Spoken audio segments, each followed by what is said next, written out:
The U.S. Federal Reserve is poised to share its monetary policy decision for July this week, and most pundits believe the country's benchmark interest rate will be raised by 25 basis points. So what is the reason behind this broad consensus? Will this latest projected hike be the last for the current cycle of tightening policy? And how does the Fed's policy look to affect that of the Bank of Korea? Welcome to Issues and Insiders. Today we take a look at the narrative behind the latest economic numbers and their broader implications. For more on this, I have Professor Kim Sei-wan at Ewha Womans University live on the line. Professor Kim, it's good to have you with us. Thank you for having me today. I also have Professor Shim Myungkyu at Yonsei University live on the line as well. Professor Shim, it's a pleasure. Thank you for having me.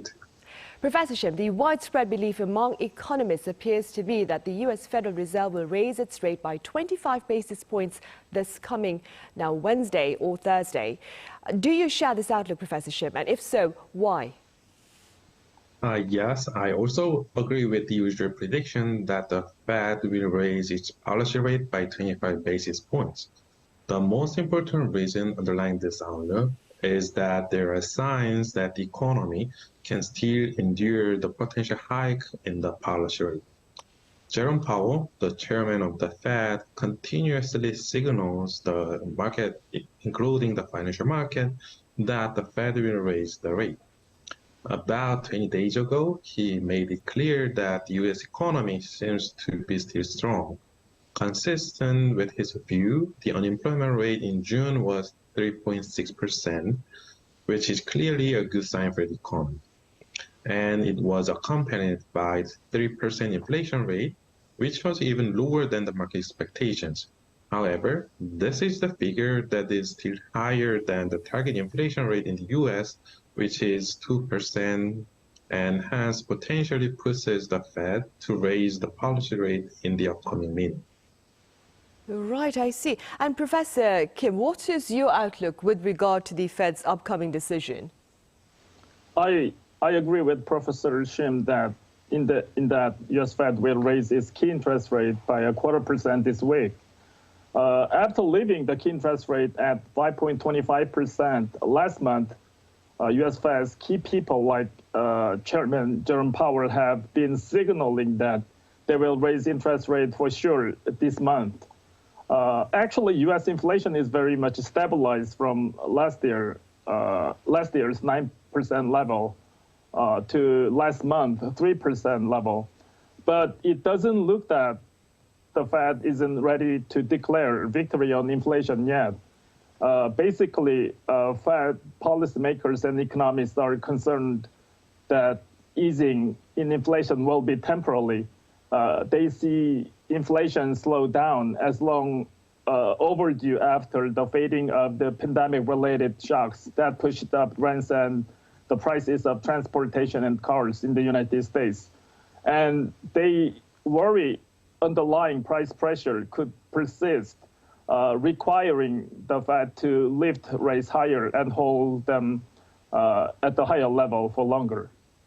Right, and despite those concerns by the U.S. Federal Reserve, Professor Shim, most pundits believe that this latest upcoming hike, that is, will probably be the last of the current cycle of tightening policy. Again, do you agree? And what do you suppose would be the broader implications of another hike in September? While I totally agree with the view that the hike is expected in this week, as I said, I do like to see more positive signs to expect that the upcoming hike to be the last.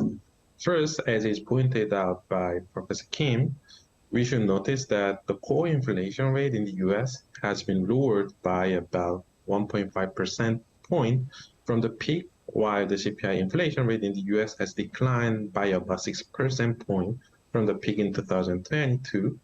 So this implies that the decline of the CPI inflation rate could be still mainly driven by temporarily stabilized food and energy prices, rather than the overall decline in the price levels. For example, Russia ended Black Sea grain deal about a week ago, which can potentially be an upward pressure on the CPI inflation again. Also, As the tension between Russia and the Western countries continues, the worry over gas supply can grow up in the coming few months. So these factors on further pushes on the CPI inflation, together with the strong signs of economic growth in the US, I'm not sure if the Fed will stop raising the policy rate this year. Right, I see. Meanwhile, Professor Kim, simply speaking, do further rate hikes by the US Federal Reserve look to greatly affect the Bank of Korea's future policy direction? Of course, US Fed's interest rate level is a major factor for Bank of Korea's interest rate decision. As US key interest rate becomes 5.5% this week, central bank's key interest rate gap between Korea and US becomes 2%.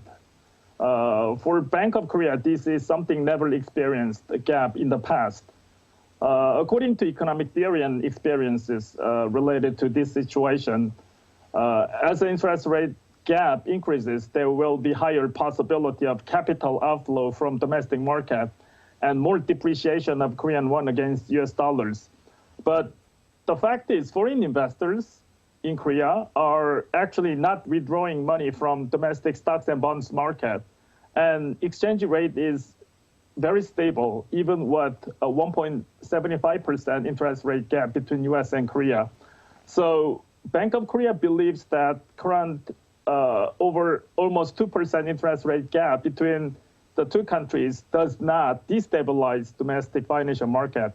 However, it should be noted that much higher interest rate gap, well over 2%, like 3%, can be a trigger of domestic financial market turmoil. Right. Professor Shim, back in the US then, now it's been said that America's sturdy economy and its record low unemployment well over a year since the Fed's aggressive tightening policy have perplexed pundits there. Have they baffled you? To answer that, let me first point out the reason why the fact that the unemployment rate has not been associated with the tight monetary policy may be stunning. This is because it has been widely believed that the inflation rate and unemployment rate are negatively correlated, which is characterized by a so-called Phillips curve. According to the curve, low inflation rate should sacrifice unemployment, and hence there is a trade-off from the monetary policy. However, it is widely observed that such a relationship hasn't shown become much more faint since the early 2000s and has attracted a lot of macroeconomists, implying that the disconnect between the two variables observed these days may not be that astonishing. I also think that the current situation gives us the sign that the US economy has been really hit after the COVID-19 crisis, so that even the high inflation rate cannot destroy the job very easily. Right, I see. Meanwhile, back here in the country, Professor Shim, prospects on the export front are looking quite bleak. What is your outlook moving forward? I also have a pessimistic view on the export. First, the export has not been high, even though it would have benefited from low Korean won value compared to the US these days, as pointed out by Professor Kim. If domestic currency is undervalued, say we need more won to obtain the same amount of dollar, Korean exporting firms would have more competitive power in terms of price. I think the historically higher level of the interest rate gap between Korea and the US could support such a situation.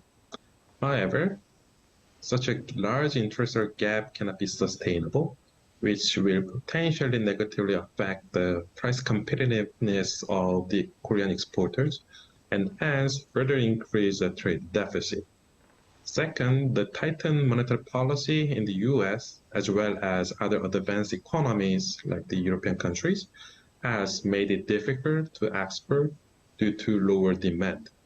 I think this trend seems to continue during the remaining year because of the Russian invasion is not expected to over very soon.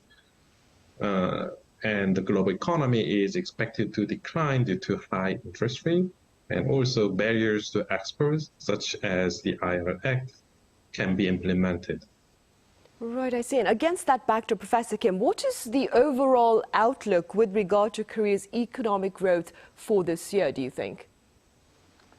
Well, according to economic institutions' economic growth forecast for this year of Korean economy, like Bank of Korea's, Korean government's, IMF, KDI, and so on, this year's economic growth forecasts are located around 1.5%. And last year's economic growth was 2.6% on year. That means this year's economic growth is at least 1% lower than that of last year's. Relatively speaking, 1% economic growth decrease is a huge decline in terms of economic growth. This declining of domestic economy is mostly generated by declining export due to slowing Chinese economy and also slowing global chip market. According to Bank of Korea's explanation, as we have seen from previous report, it looks that Korean economy is recovering very slowly.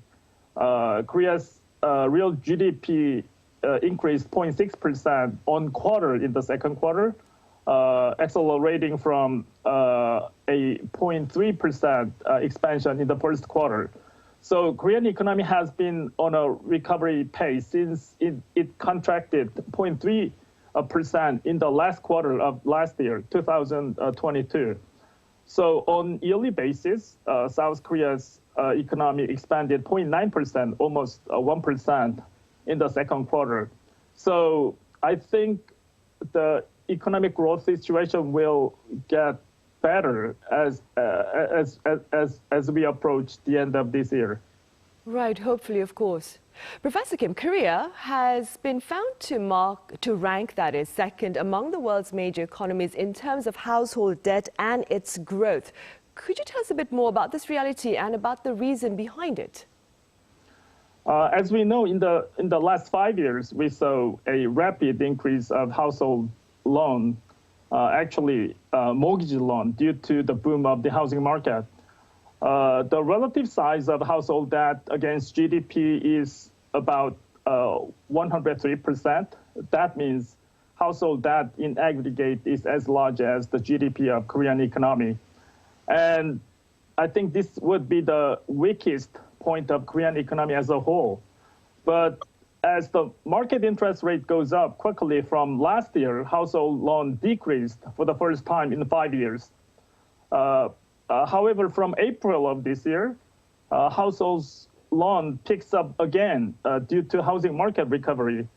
But this time's mortgage loan is kind of different from last 5 years because it is the young workers in their 20s and early 30s. They are maybe newly married couples who borrow mortgage loan from banks. In previous periods, quite a few apartment investors also borrowed money from banks for just investment. So it means it makes difficult for Korean government and Bank of Korea to constrain their mortgage loan through applying tight DSR and DTI on young people's mortgage loans from banks. Right, I see. And before we delve into the potential solutions, then, Professor Shim, generally speaking, what could be the broader risks of this reality for any country, the reality of having a ballooning household debt situation? Well, we actually have a very recent experience, the financial crisis between 2007 and 2009, to learn the risk of high household debt.